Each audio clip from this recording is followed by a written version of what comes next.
19 years old, an ordinary college student in Boston. But within just a few weeks, he managed to steal enough money to change dozens of lives forever. Not with a gun, not with a mask, but with nothing more than a phone. This is not Hollywood fiction. This is the true story of Joel Ortiz, the first teenager in America convicted for stealing millions of dollars in cryptocurrency through a method so simple, it's terrifying. To his friends, Joel was nobody special. He sat in the same classrooms, strolled through the same campus hallways, went to the same parties. He played music, cracked jokes, and lived the carefree life of a college kid. But beneath that surface, Joel carried something darker, a restless obsession with the digital world, and a curiosity that wouldn't stop whispering, "How far could I push it?" That curiosity soon became ambition. He realized that in a world where our identities live inside our phones, the key to everything, from our bank accounts to our investments, could be as small as a string of digits. If you controlled someone's number, you controlled their life. Emails, private messages, crypto wallets, fortunes that only existed in code. Joel wasn't aiming for ordinary targets. He set his sights on the new aristocracy of the internet age, the crypto millionaires. Men and women who had struck gold in the wild early days of Bitcoin and Ethereum. They flaunted their success online, shared their wins, bragged about the wealth that now existed only as numbers in a digital wallet. To Joel, they weren't just people, they were opportunities. One morning, victims began noticing strange things. A text alert they never requested. A login notification from somewhere across the country. At first, they shrugged it off, but hours later, their lives unraveled. Their accounts locked them out. Their wallets drained in real time, balances plummeting to zero as they stared helplessly at the screens in front of them. For some, years of savings vanished in minutes. For others, the foundation of a business? Gone forever. The money didn't just disappear. It scattered, broken into fragments, sent through labyrinths of anonymous digital addresses, buried deep in the shadows of a system built on secrecy. And while Joel thought he had erased his tracks, the truth was different. Because even as he made fortunes vanish into the ether, Joel left behind pieces of himself.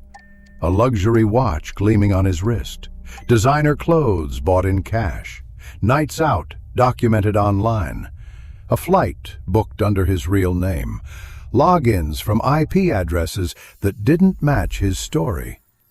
Each detail was a breadcrumb. Each breadcrumb was a step closer to a trap quietly closing in. Still, Joel believed he was untouchable. He was young, smart, invisible. The victims were too many, the trail too faint, the system too complex. And for a time, he was right. The stolen millions gave him confidence. Confidence became arrogance, and arrogance made him careless. The fall didn't come with flashing sirens or dramatic standoffs. It came at the most ordinary of moments. Los Angeles International Airport. Joel walked toward his gate, just another traveler with a ticket in hand.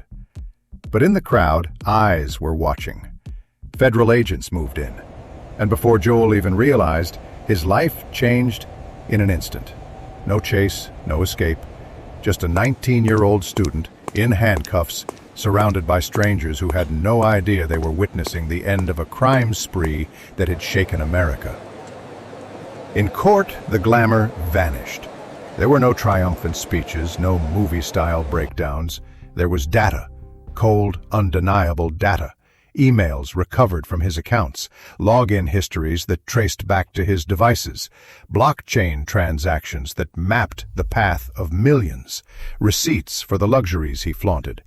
Piece by piece, prosecutors built the story, not of a faceless cybercriminal, but of a college kid who thought he was smarter than the world. Victims stood by, their stories weighed, hung heavier than any evidence. Families who lost savings meant for their children's future. Entrepreneurs who watched entire startups collapse because the seed money had been stolen. Investors who went to sleep wealthy and woke up with nothing. Their voices echoed through the courtroom, each one a reminder that behind every number was a life disrupted, a dream destroyed.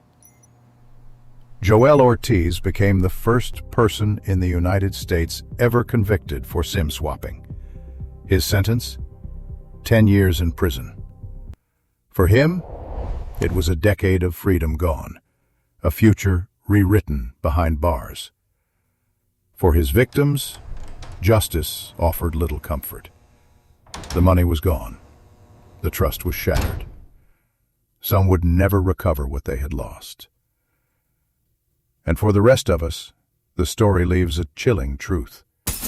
In the digital age, the most fragile part of our defenses isn't firewalls or encryption. It's us, the human element, our habits, our weaknesses, our faith in a device we carry every day. One SIM card, one phone call, one reckless his decision. That's all it took for a teenager to rewrite his life and the lives of dozens of others. This is not just the story of Joel Ortiz. It is the story of a world learning painfully that the price of progress is vulnerability.